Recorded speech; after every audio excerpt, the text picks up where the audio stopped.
Hi everyone, welcome back to Talent Order's Breakfast Briefing, Friday, 29th of May, 2020. This week, I'm joined by Bree, who is Chief Risk Officer at Supply Wisdom and previously worked as a Managing Director at Deutsche Bank. John, thank you so much for joining me this week. I really appreciate you taking the time to take part and give your insights on risk management. Before I go into any questions, is there anything you want to add regarding your background so that the audience understands even more why I'm asking you these questions? Well, thank you again for the opportunity. I mean, this is a great chance to share and not only share our thoughts and theories, but we actually learn because we hope that people will send in questions or comments. Yeah, my background is extensive. I've been in the business for over 40 years. I've worked in Citibank in North America, Asia, and then I worked for Deutsche Bank in London and in New York. My background covers everything from anti-financial crime through anti-money laundering, vendor risk management, and kind of a host of operational risk areas. So I look forward to chatting with you and getting some messages out there that we think are relevant to the recent changes we're seeing in the whole world of third-party risk management. Absolutely. Well, thank you for that. So first question, how has COVID-19 affected the risk management appetite for global organizations? Well, yeah, that's a question we're hearing a lot. That's a very good question. Companies have realized, sometimes, shockingly realized, the value of real-time location risk intelligence. We've always looked at companies from a third-party vendor risk perspective. We look at things like, what's their cyber posture, what's their financial, but it's much broader than that. The massive immediate transition to remote connectivity and work from home requirements caught many businesses off guard. They never planned for the volume of activity on their networks, or the fact that in many jurisdictions, the power grids, the communication grids are not capable to handle the load.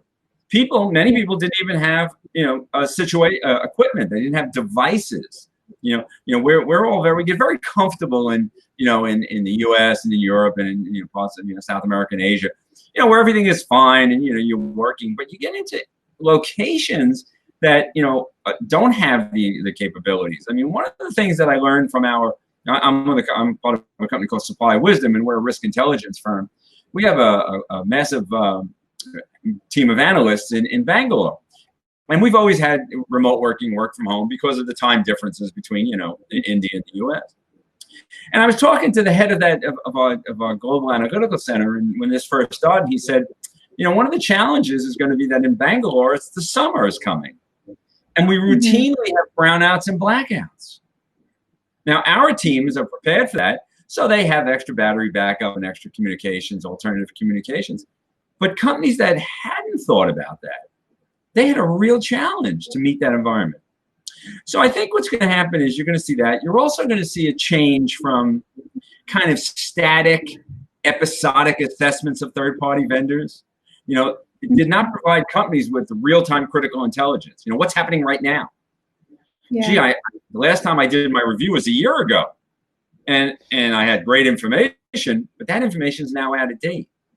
So the risk environment is changing dynamically, and static older data is just not going to make it.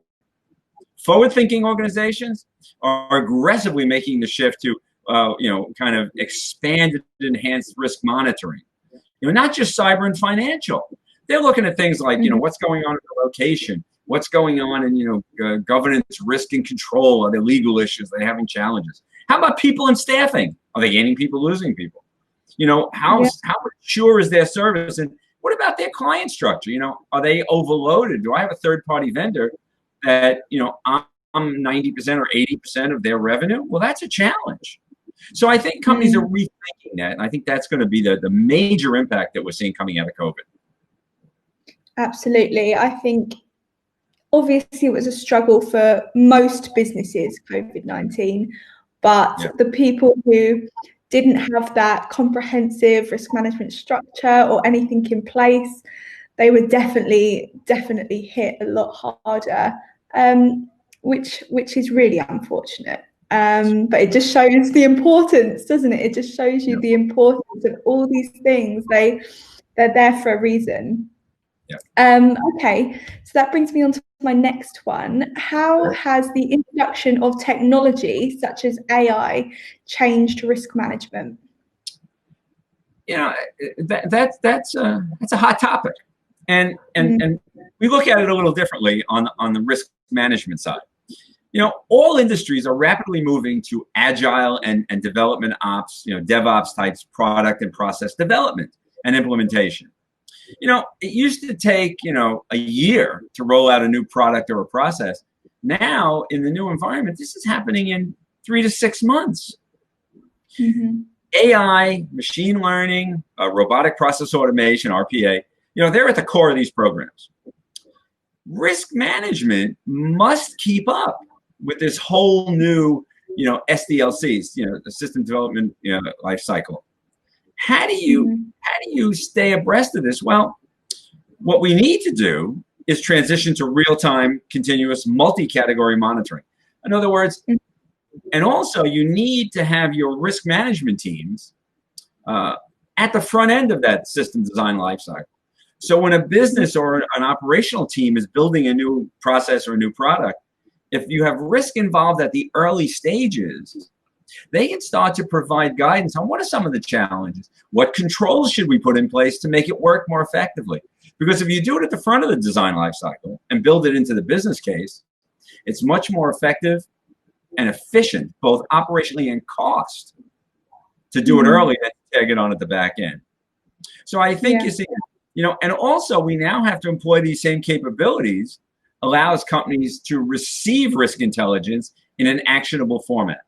Now, let me give you an example of that, if it's okay. Supply Wisdom, and I'm going to obviously promote Supply Wisdom because I'm the chief evangelist for Supply Wisdom, which I think is a very cool title, by the way. We provide, and there's a lot of people out there providing information, valuable information, good information. What we've done differently is, having been experienced from the user side, we pulled it all together into this, actionable, usable dashboard where you have multiple categories together. It's curated, it's validated. So when our clients receive data, they're getting information that they know has been validated. There's no noise, there's no false positives in this thing. So we use a combination of AI. We use algorithms, we use truth engines, we use RPA and bots to kind of move data quickly. But the one thing that we also do, which is very unique, is we always bring in the human element, and we think that's important. That even though you do all this analytics, you need to maintain that 25-30% of specialist curation so that people look at it, your engines, your AIs and your machine learning and your RV, what they do is they say, here's the change, here's all the data. Wow, there's been a change of maybe 10%. Because that could be one of our triggers or one of our key indicators. I'm going to have a specially trained analyst, go take a look at that, make sure it's real, because sometimes you can get overwhelmed with data. And the problem is, having data is wonderful, but there's a real hidden risk. Having data and not acting on that data can come back and haunt you. When an incident happens, management comes and says, well, what did you know about this? And we say, well, we know all this stuff. And they say, well, why didn't you do anything? Can you predict this? Can you avoid it? So I think that's going to be a big change. And we're going to see that, people moving, getting this large volume of data and converting it to an actionable format. I think that's where AI is going to really play a very important role going forward, and avoid the additional steps and time-consuming process of trying to pull all these different pieces of data, cyber and financial and location and geographical and all this, pull it all together into kind of an actionable format. And I think that's where you're going to see these automation programs helping. Yeah, absolutely. But I do think you're right. It's a mix, isn't it? It's not all the technology. You still need people to put that human touch on it. Absolutely, couldn't agree more. Okay, so how do you believe the economy will react over the next 12 months? Big question. Well, my personal belief is that we're going to see a rapid rebound. And the reason I say that is that, this was, and I've been, having been in the business a long time, I mean, I've gone through many of these downturns, crisis, and other issues. I mean, I was on the crisis management team at Citibank in New York City for 9/11. And through the other economic turndowns and the '87 crash and all these other things. The difference here is we're coming off basically a stronger economic platform. So it wasn't like, what happened in 2008-9 with the banks and that, where everybody was, money was a challenge. Everybody's relatively well-funded. All economies have been growing and expanding.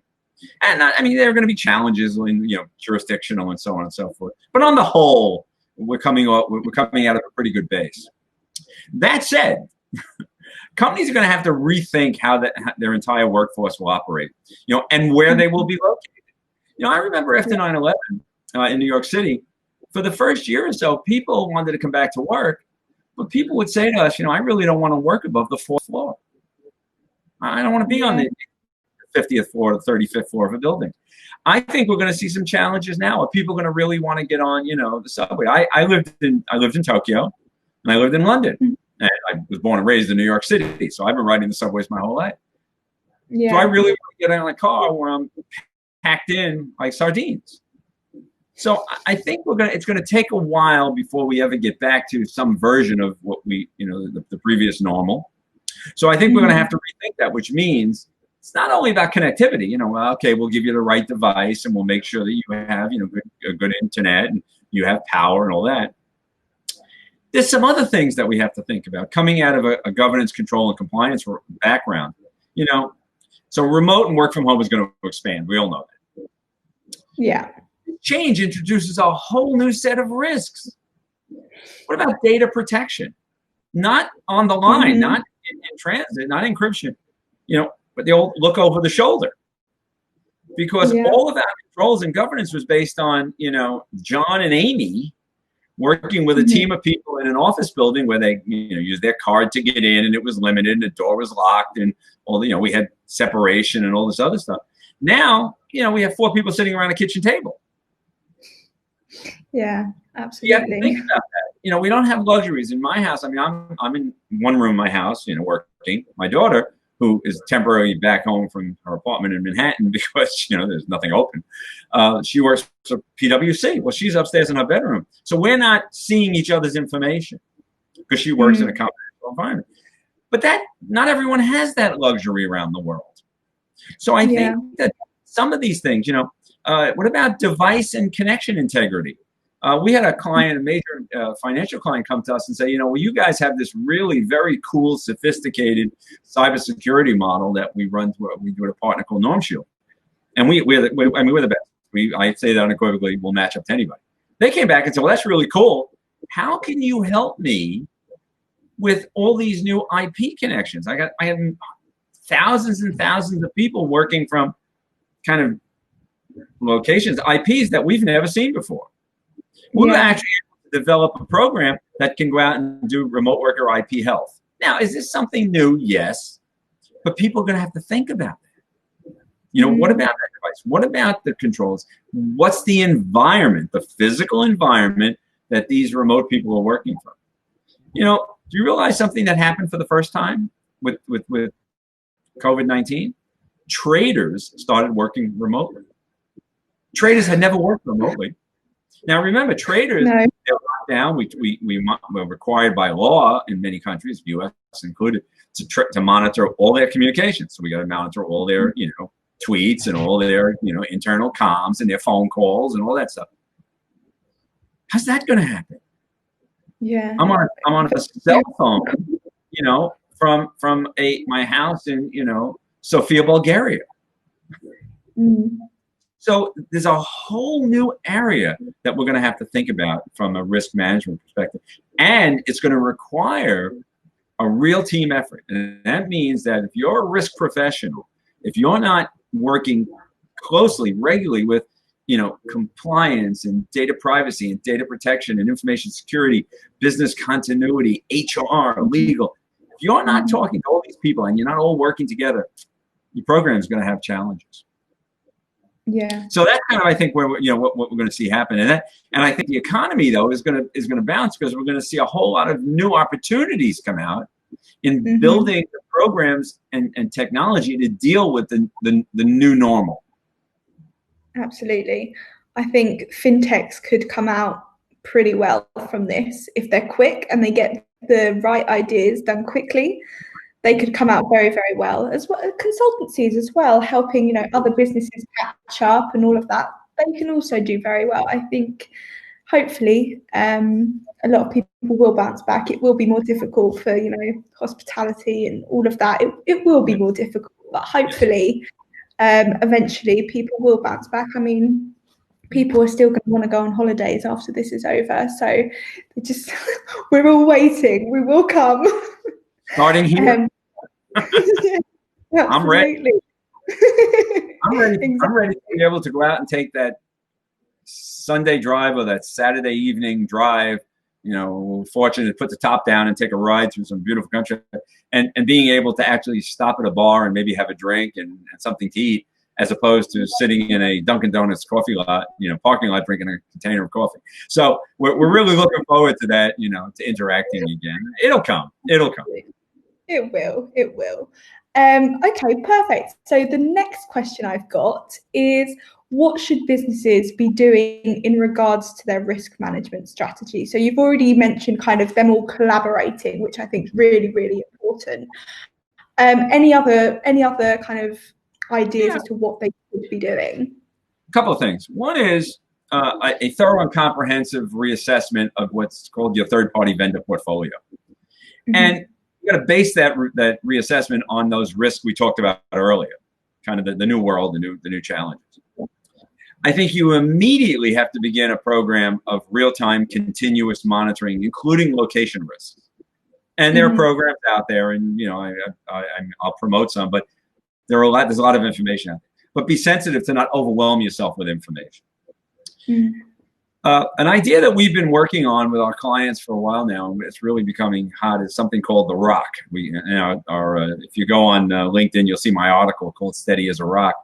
It's about the implementation of what's called a risk operations center, and it's basically a listening post that pulls in all this information. And this Rock, you know, should be embedded in operations and business culture, not something you fire up when you have a problem, because that won't work. That's crisis management, that's business continuity. But think about business continuity. You run drills, you train, you test.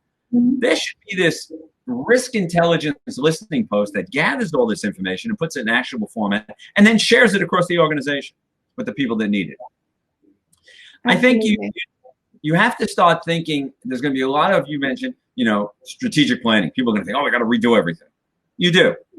But while you're going on this long-term strategic plan, you need a tactical solution and real-time continuous monitoring of your critical vendors and your critical locations can give you, you know, a little breathing room with regulators and auditors while you're building your long-term strategy. You can argue, say, well, I'm monitoring my critical ones while I'm building out this long plan.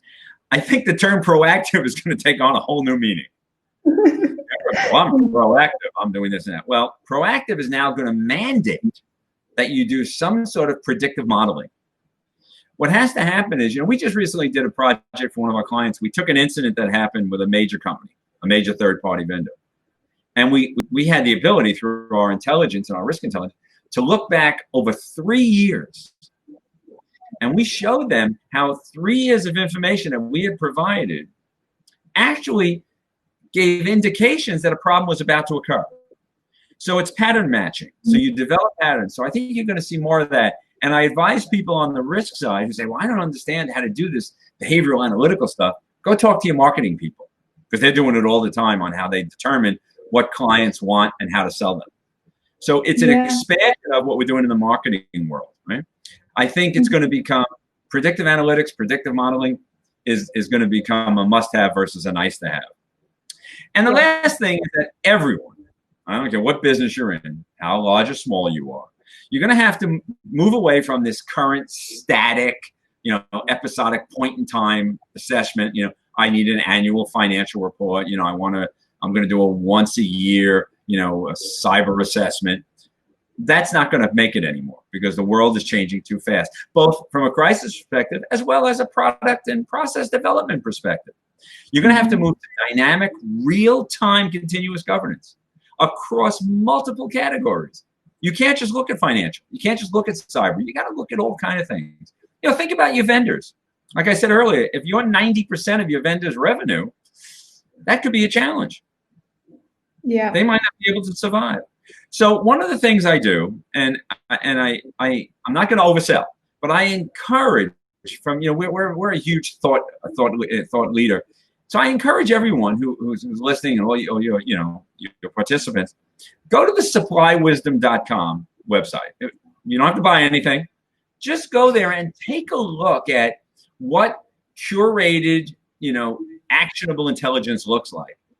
And whether you get it from Supply Wisdom or you get it from someone else, it'll kind of show you how you can build these things and pull them together. And we're always available to talk to people about concepts and ideas. So I think that one of the things we have to do, and we've seen this throughout COVID, the barriers are all down. Competition is still there, but we've reduced it. And we're sharing information. I mean, the minute COVID happened, we issue alerts on locations. We automatically made all of our COVID-19 alerts available to the general public on our website. We said, how can we not put this information out? I'm going to tell you something interesting. We issued our first alert on COVID on January 2nd. On January 2nd, and an alert that went to, we had many of our clients who monitored China. It went out not as COVID-19. It went out as what it was called on January 2nd, the Wuhan flu.